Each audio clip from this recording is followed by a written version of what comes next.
are between 12 and 15 million incest victims in America.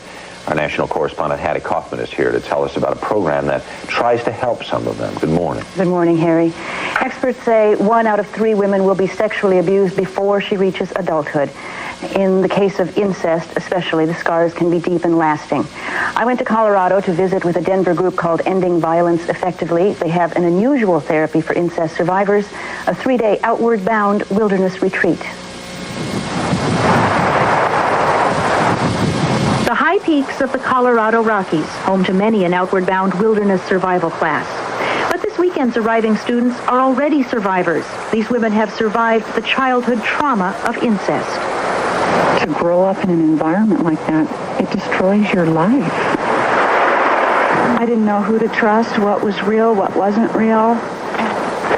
You're just so sure that all anybody in the world wants to do is hurt you. It is your choice to make of the weekend what you will. They've each had therapy, but never out here in the woods, overcoming obstacles designed to help regain trust and self-esteem. You need to get through without anybody touching her web. Okay, here we go. All of us, I think, often associate being touched with being hurt.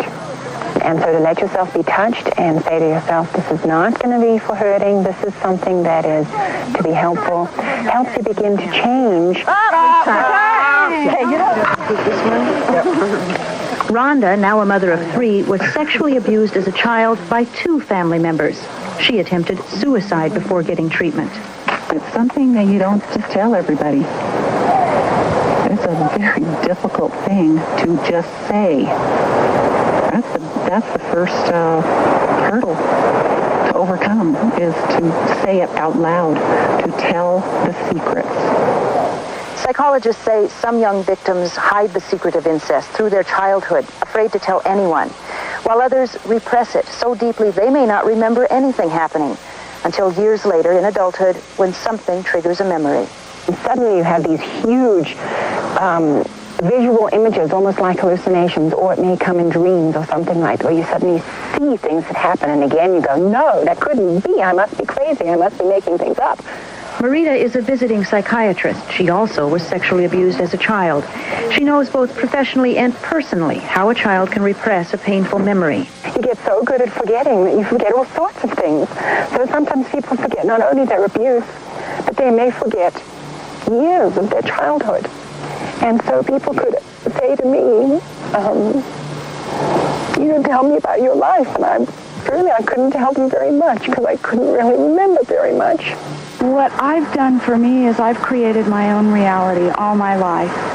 And I escaped either through television or movies or whatever. And then when the reality hits, it's like, boom.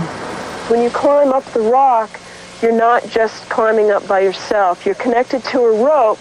Scaling a vertical rock face is the weekend's biggest test. It's a lesson in trust. Trust yourself to make the climb. And trust the person at the top to save you if you don't.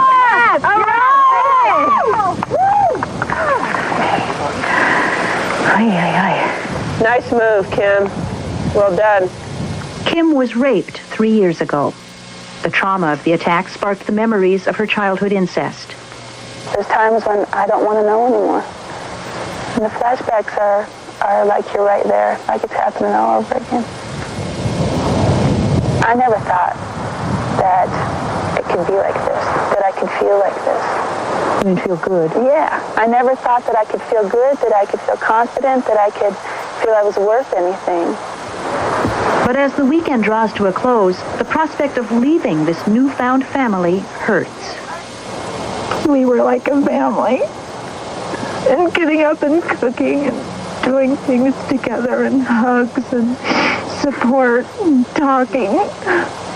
Now I know that because my family's in shambles, I can get those feelings without them. And it's up to me. Incredible pain, but also incredible courage in that they shared their stories with us. A long time healing. Thanks, Hattie.